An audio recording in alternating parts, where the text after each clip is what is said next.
Welcome to Raw Conscious Talk Podcast. I'm your host, Tammy Cheney. Here, I dive deep into extraordinary journeys, OBEs, NDEs, encounters with the paranormal, the unseen, unexplained, and deeply spiritual. You will hear from real people sharing raw, unfiltered stories. Settle in, get ready for a conversation that might shift your consciousness. Today's guest is Aaron Green. Aaron is a NDE experiencer at the age of 6, which revealed a pre-birth experience and more. Welcome, Aaron. Well, thank you for having me. Yes, so why don't you go ahead and tell the guest a little bit about yourself, and then we'll go right into your NDE experience. Sure. So I work as an electrical engineer at Newport News Shipbuilding. It's a company that makes aircraft carriers and submarines for the U.S. Navy. I'm married with 3 kids. My kids are all young adults. I've got a Labradoodle. I own a house, and I guess I'm, from the outside, I'm just a pretty typical guy. But as a kid, I had a unique experience that I'd like to share. I think it provides some information about the afterlife and what's going on here with all of us.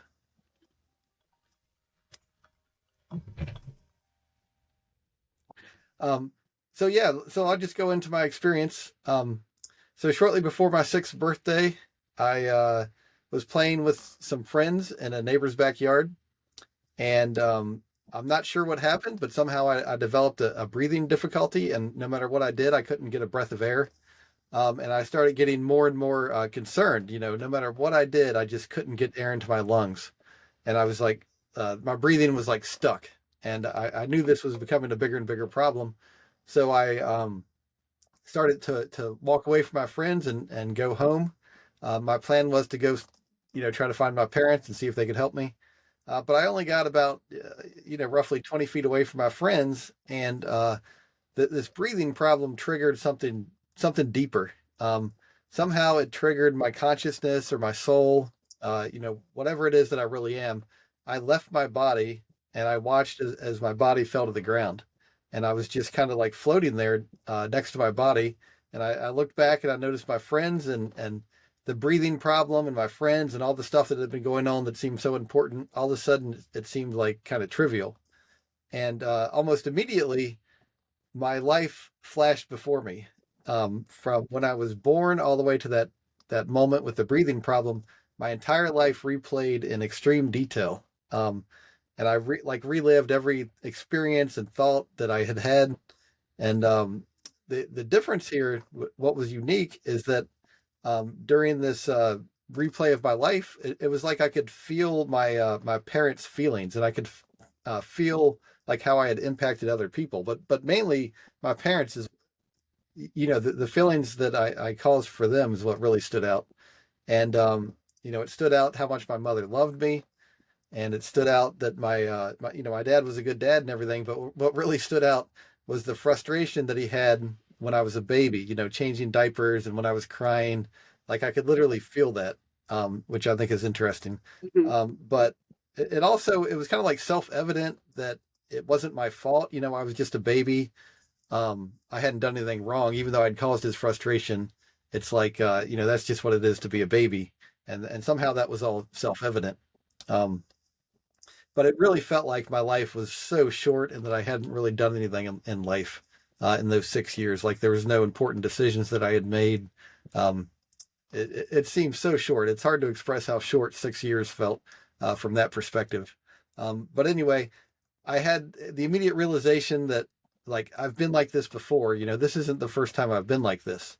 And I saw a light in the distance that somehow I knew was like important. And I like instinctively, like I remember there was something about that light, but I didn't understand what it was, and I didn't really continue to focus my attention on it. But I started having like questions, and as I would have questions, it's like the answers would come to me in perfect explanation and perfect detail. And the first question I had was, what am I? Like it was obvious I'm not just this person. I'm something different.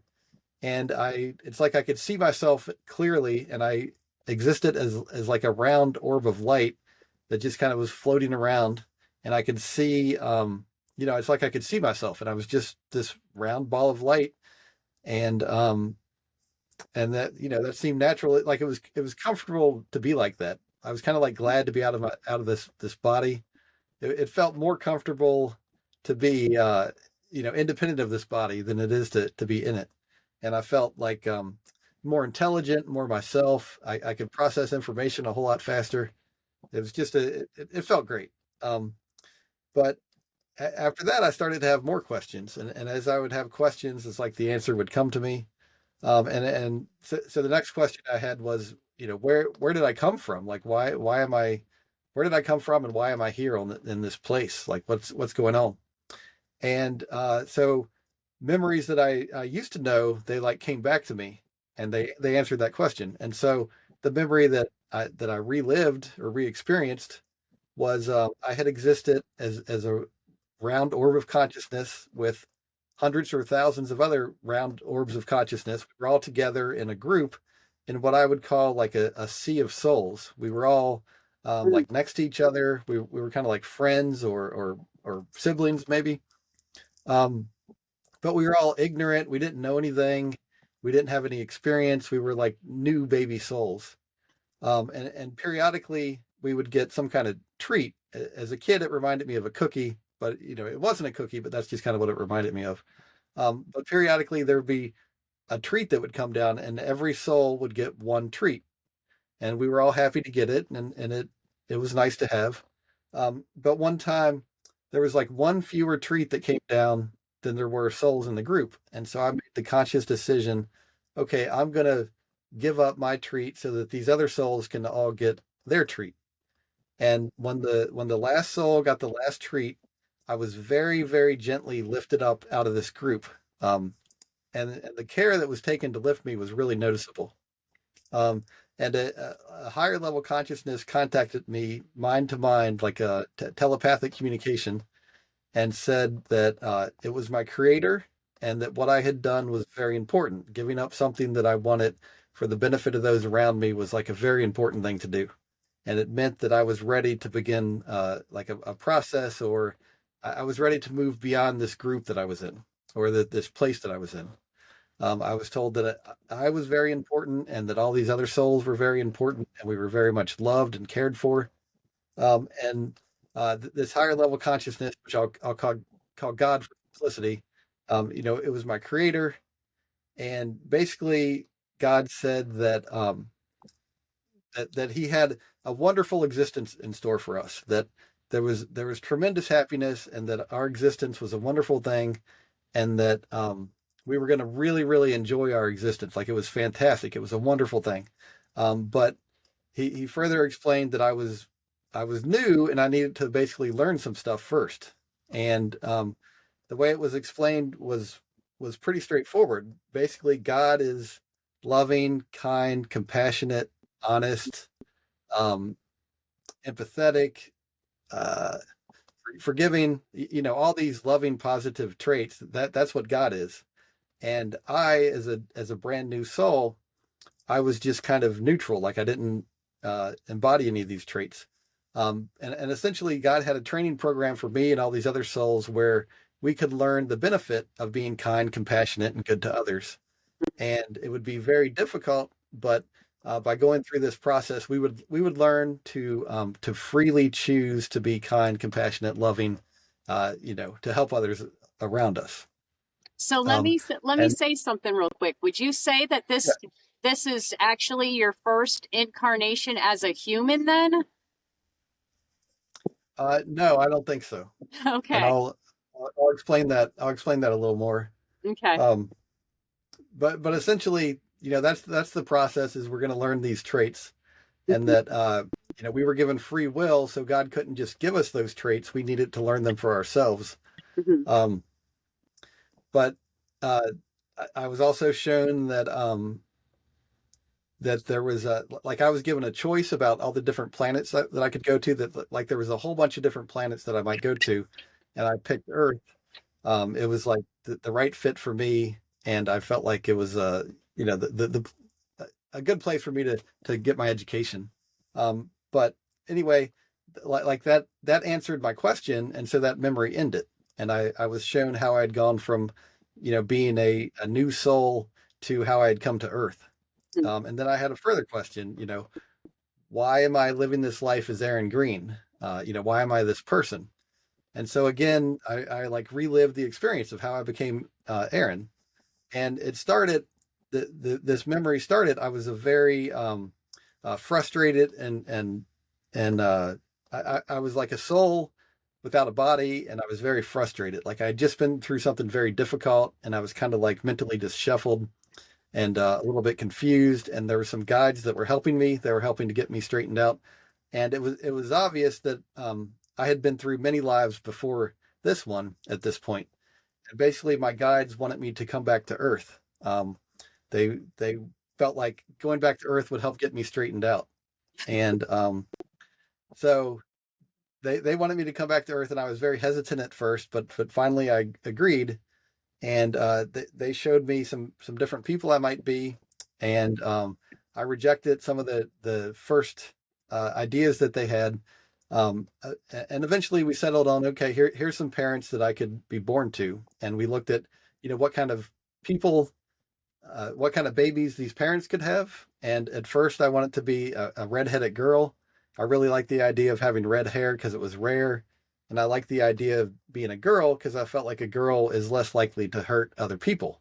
I infer from that, I think that means that in a previous life, I had been a guy that hurt other people. I don't really know for sure, but that would fit. But I definitely wanted to be a girl because uh, they they seemed less violent to me from that perspective. But anyway, we started looking at the options, and it turned out it wasn't really a good fit for me to be a girl. It didn't quite work. And so we started looking at, okay, well, what are the options if you want to be a boy? And so um, we started looking at those options, and it just became obvious that was a better fit for me. And so we started looking at all the options available to these parents for all the different boys they could have. And at first, I wanted to be like really, really good looking, and those options were available to these parents. But my guides pointed out, they said, okay, yeah, you could choose that, but there's spiritual downsides to making that choice. You'll become kind of arrogant. Women will treat you differently. You won't be able to resist certain temptations, and basically you'll end up being more promiscuous or too promiscuous. And it was like there was a spiritual downside to that, and I didn't want that spiritual downside. And so we backed the attractiveness down to something closer to average, but still a little bit attractive, but not anything that's going to be, no one's going to put me on a magazine cover. um but anyway, then we started looking at intelligence, and it was the same kind of deal. I wanted to be the most intelligent person on the planet, like really, really smart. And those genes were available to these parents that we were looking at. But my guides again pointed out that, hey, if you become that intelligent, you're going to be arrogant, you're going to have trouble making friends, you're going to look down on everybody else, you're going to and you're going to be an atheist. And Mm. it was obvious that those were spiritual downsides that I didn't want. And so again, we backed the intelligence down to a smart person, but nothing extraordinary, just a little bit smart. And then we looked at all the attributes of this body, how tall it would be, what kind of hair it would have, eye color, everything down to the most intimate detail. We looked at everything about this body, what it would be like. And I decided, okay, that this is what I want. We picked all these different attributes, and then my guides after we picked the body, my guides pointed out, okay, well, the genes that you've picked, there's a unintended consequence. You're going to have really terrible acne as a teenager. And so we took a closer look at what that would be like. And basically for, 2 or 3 years, I would have really, really bad acne. And from that spiritual perspective, it's kind of interesting. That 2 or 3 years seemed incredibly short from a spiritual perspective, looking at what that would be. Um, and also, it turned out that going through that difficulty would actually benefit me spiritually. It would like help me grow and develop and become a less surface level kind of person. It would help me look beyond skin deep kind of issues. Basically, it would help me with my spiritual progression. And so I agreed to that difficulty, even though it wasn't something that was planned or wanted. And after we've had the body picked out, my guides explained to me, um, basically they had some plans for my life, and they wanted my agreement to go along with these plans.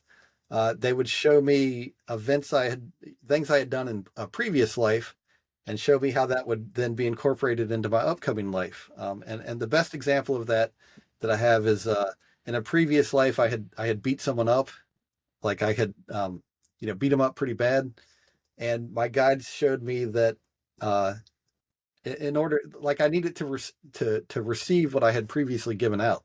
It was so that I would learn, so that I could grow spiritually by Wow. learning, by receiving what I had previously given out. I would then be able to learn a lesson.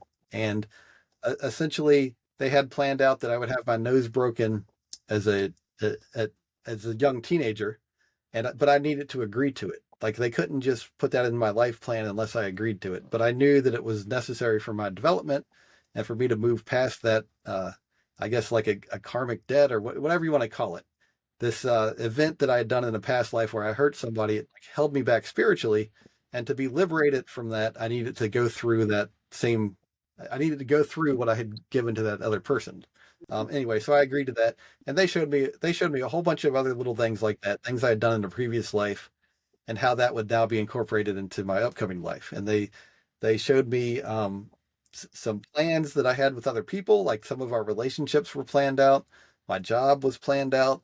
Some of the way I would interact with a bunch of different coworkers, like a lot of that was planned out. Even some of this little stuff, like, that don't seem that relationships that didn't seem super deep. Like there was a plan to it, and my guides had that worked out. Um, anyway, they planned out a whole bunch of stuff like that, and when they had the whole plan ready, they asked me if I was sure I would agree to it. We looked at like the entire body and the plan for my life and how it would all go, and they basically told me, you will always have free will. You always have the ability to make whatever decision you want, but here's the plan for your life. And so I agreed to it, and it was like with that the decision was made. And then when I was then that memory ended, and I was back to floating next to my body.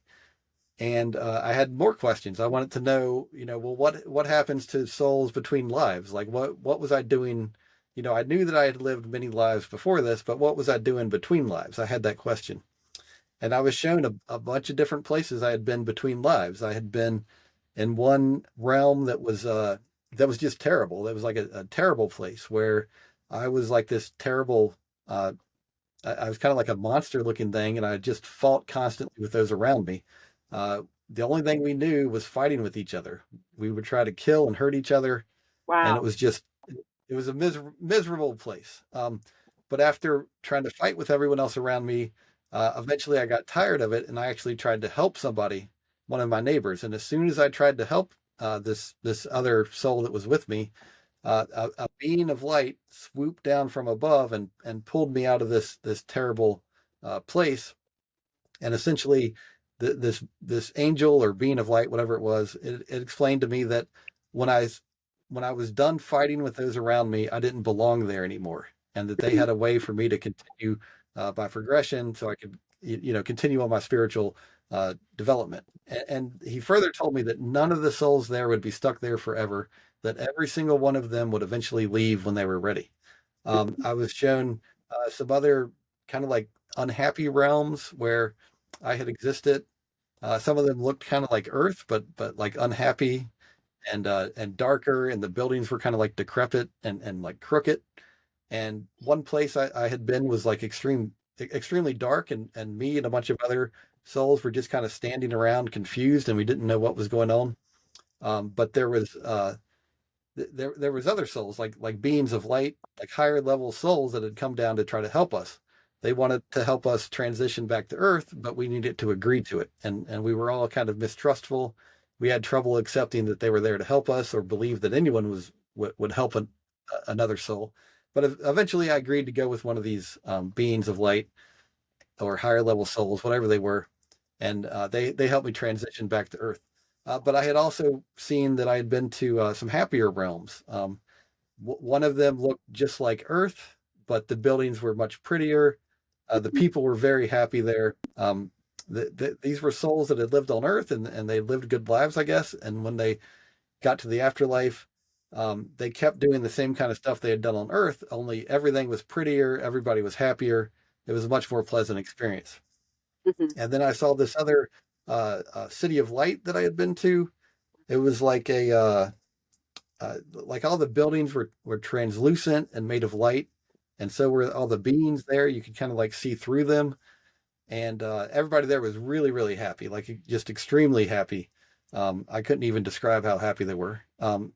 Anyway, when that memory ended, it's like I was back to being to floating around as a soul next to my body, and this being of light or angel, I'm not sure what it was. It came at me like very, very quickly and told me, "You are not to leave your body." And like, bam, I was back in my body. And I stood up and I could breathe just fine. And at that point, my brother had noticed that my body had been just laying there. So he came over to check on me. And when he saw me stand up, he turned around and went back to play with the friends. So I went home and I tried to explain this to my mom, but I, at that age, I couldn't explain it at all. Mhm. And but I would think about my experience every day for maybe 6 months, try to understand what I had seen, what I had been through. And after a while, my guides, they contacted me, mind to mind communication, telepathic communication, and I knew exactly who it was.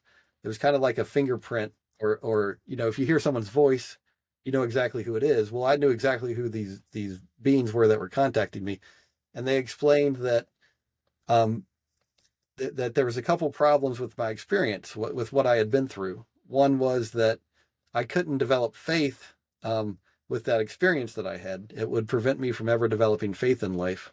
Essentially, I had seen the other side. I understood a little bit about God and our existence, and so I couldn't develop the same kind of faith that someone who hadn't seen that have. And they explained that there's an important spiritual counterpart to faith, and that it was kind of like it was robbing me of ever gaining that spiritual benefit. Mhm. Um, so I said, okay, I agreed that they could they could hide my experience from me. That's what they wanted to do, and I agreed to that. And they further said that they needed to alter my life plan. In order for me to be able to properly handle everything I had seen during my experience, they needed to add some difficulties or some experiences, some learning opportunities for me to make some changes to my life plan that would make my life a little bit more difficult, but it would prepare me to handle the some of the stuff that I'd seen during my experience. And so I agreed to that. And with that, they like hid my experience, and I never thought about it again until I was much older. I went through life as a teenager. I had my nose broken without any kind of idea that that was something I had agreed to prior to life. Mhm. Um, there was other things that I had agreed to, and all that stuff happened as well. I got Acne? married, had 3 kids. Did the acne? Yeah, oh yes. Yeah, oh yeah. I had terrible acne as a teenager, but it cleared up. I went on this drug called Accutane that really helped get my Mhm. acne under control. Um, and I had kids, and then about I think it was about 12 years ago, I was reading a Newsweek magazine article about Eben Alexander. He's a neurosurgeon who had a near-death experience. And when I read this article about him, I accepted what he said. I think I had faith at a higher level than I had ever had before. Like I believed what he was saying about his experience. Mhm. And somehow reading his account triggered like the recall. Like my memories came back to me of this event that had happened when I was a little kid, and like all these memories came back. And now as an adult and having been through life, I could understand and process it on a whole different level. Um, and so now I just I try to share what I can about my experience. Um, but that's the gist of my experience and what happened to me. Wow, that was fascinating. So when you had that experience, or when you had the breathing experience, nobody knew that that happened to you in the midst of the children that you were playing with, correct? Right. Yeah, none of them knew what had happened. Hmm. They basically just ignored me until I guess about 30 seconds later, my brother came to check on me. But they had no idea what had happened to me. Right. And then by that time you were already breathing, so he just took off and just started playing again.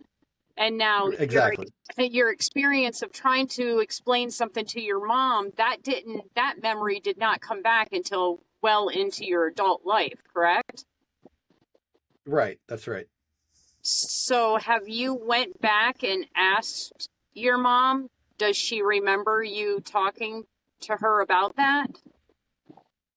Yeah, I have asked her about it, and no, she doesn't remember it. As a kid, I had some speech problems. I had difficulty expressing myself, and I Hmm. was an introvert, so I had trouble talking about like everyday life kind of things with my mom or Right. anybody else, and to try to explain some kind of spiritual, uh, something like that, it just wasn't possible for me at that time. Hmm. Now, are you able to talk to your family about it now? Yeah, I've told all my family about what happened.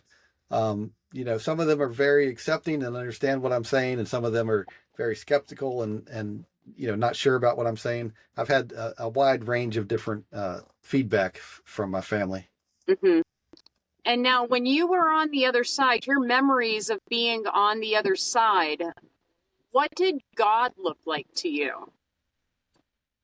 Okay, so from my perspective, what I saw, God was extremely loving, kind, and compassionate, and very powerful, and extremely confident. And the appearance that I saw from God was God looked like a giant sun-like entity with an endless number of faces, like all these little souls. They were all mixed with God, and so God had like Mhm. uh, billions and billions and billions of individual souls, all kind of combined into one. And so God had like countless individual little faces that they were they maintained their own independence and yet simultaneously were part of God. It's kind of like they had the best of both worlds. But God also had a collective a voice that was like higher and a singular voice that kind of like spoke for everyone. And all the souls that were with God, they willingly placed themselves under God's leadership, I guess. Mhm. So now that's extremely fascinating to me because when I was 3 years old, I began to speak to an entity. And eventually, as life went on, because I was only three then, um, Hmm. I began to call that entity God, because people would be talking about this man up in the sky that's watching you, blah, blah, blah. And so I Right. just assumed because I knew that this entity, even at the age of three, was not here in this earth realm. It was another place. And I just assumed up in the sky, that's the best place for them. And when I had my near death experience, um, I think I might have been to a similar place that you were speaking of where everything was like earth, but it was so much more Okay. beautiful. Like, do you remember seeing Okay. trees and grass and flowers and stuff like that, or not so much? Yeah. And Yeah. In some of those realms, there were beautiful plants and all kinds of stuff like that. The same kind of stuff you might see on Earth, but much more beautiful. yeah, much more vibrant. Yeah, and that's how my experience was. And Right. then out of the mist of all that beauty that I was just in awe of, there was a giant light, like almost like this thing, if you can imagine that being in the distance. It was like 1,000 times larger than the sun. And as soon as I Right. saw that light, I knew that light was God. I knew that God wasn't this man shaking his hand at you and, with his Right. rod. Right. He was actually this big, beautiful, all-encompassing light that was actually in everything. It was in the trees, the grass, the Right. air. It encompassed everything, that light. And so Hmm. that's very interesting that you went to like an earth because that's how I explain it too. I'm like, it was kind of like earth, but it was way more beautiful. So Right. that's extremely interesting. I am so grateful and thankful that you came on and told your experience. And the purpose of this channel is just to reach as many souls as I possibly can with each individual story that that touches the hearts of each and every person that watches the interview, because I believe that if they can just taste one tiny piece of sand of that unconditional love which exists on the other Right. side, that just that tiny piece of grain of sand is life changing. And Mm-hmm. and all of us collectively, we're all telling our stories the way that we are because we want to see the world change. The way that the world operates now Exactly. just does not operate properly. Everything's backwards and everything's upside down. So Yeah, I completely agree. yeah, so again, I'm really grateful and thankful that you came on and told your experience. It was mind blowing, some of the things that you spoke about and how you created your whole being the way that you did, and Right. just the whole experience, to be honest with you. It's touched me, so I know that it's going to touch others.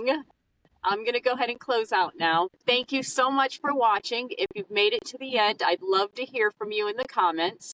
Your words of encouragement mean a lot, not just to me, but especially to the guests who come on and share their deeply personal experiences. These are real people and they do read the comments. The best way to support the channel is like, subscribe, and share. Until next time, stay curious and stay conscious.